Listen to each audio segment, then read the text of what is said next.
Hello everyone, welcome to CSB IAS academy. రీసెంట్గా world zoonosis day సందర్భంగా United Nations environment programme, ఆ తర్వాత international livestock research institute ఈ రెండూ కలిపి ఒక రిపోర్ట్ని రిలీజ్ చేశాయి.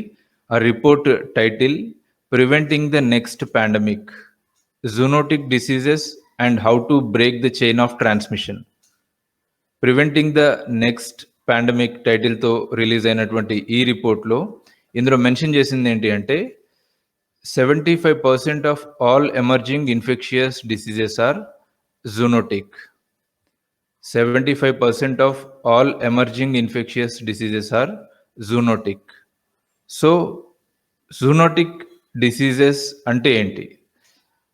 ఏదైనా డిసీజ్ హ్యూమన్ పాపులేషన్లోకి యానిమల్ సోర్స్ ద్వారా డైరెక్ట్గా కానివ్వండి, లేదంటే ఏదైనా ఇంటర్మీడియరీ స్పీసీస్ ద్వారా కానివ్వండి, హ్యూమన్ పాపులేషన్లోకి స్ప్రెడ్ అయినప్పుడు అట్లాంటి డిసీజ్ని జూనోటిక్ డిసీజ్ అంటారు.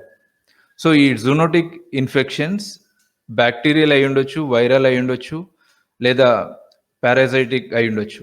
సో వీటికి సంబంధించిన ఎగ్జాంపుల్స్ చూస్తే, for example HIV AIDS, Ebola, Lyme disease, malaria, ఇవన్నీ జూనోటిక్ డిసీజెస్కి ఎగ్జాంపుల్స్. సో ఇప్పుడు ఈ రిపోర్ట్ మెన్షన్ చేసింది ఏంటి అంటే 75% of all emerging infectious diseases are zoonotic diseases అని మెన్షన్ చేసింది యుఎన్ఈపి రిలీజ్ చేసినటువంటి ఈ రిపోర్ట్. సో ఈ జూనోటిక్ డిసీజెస్ ఇలా స్ప్రెడ్ అవ్వడానికి ఒక 7 ఆంథ్రోపోజెనిక్ ఫ్యాక్టర్స్ని కూడా మెన్షన్ చేసింది.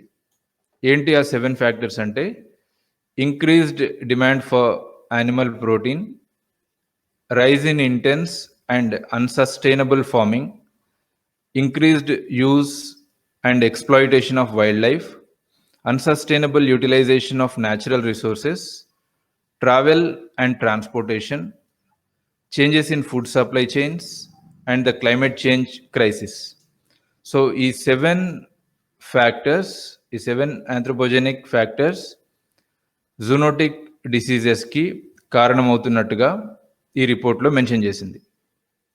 అట్లాగే ఈ జూనోటిక్ డిసీజెస్ స్ప్రెడ్ని కంట్రోల్ చేయడానికి ఈ యుఎన్ఈపి అండ్ ఐఎల్ఆర్ఐ ఎంఫసైజ్ చేసింది ఏంటి అంటే వన్ హెల్త్ అప్రోచ్. ఈ వన్ హెల్త్ అప్రోచ్ యొక్క ఇంపార్టెన్స్ని ఎంఫసైజ్ చేసింది ఈ యుఎన్ఈపి అండ్ ఐఎల్ఆర్ఐ రిపోర్ట్. ఈ వన్ హెల్త్ అప్రోచ్ అనేది బెటర్ పబ్లిక్ హెల్త్ అవుట్కమ్స్ కోసము ప్రోగ్రామ్స్ని రూపొందించడము, అట్లాగే పాలసీస్ని, లెజిస్లేషన్స్ని రూపొందించి అమలుపరచడానికి సంబంధించింది. సో దీంట్లో భాగంగా మల్టిపుల్ సెక్టార్స్ కమ్యూనికేట్ చేసుకోవడంతో పాటు కలిసి పనిచేస్తాయి.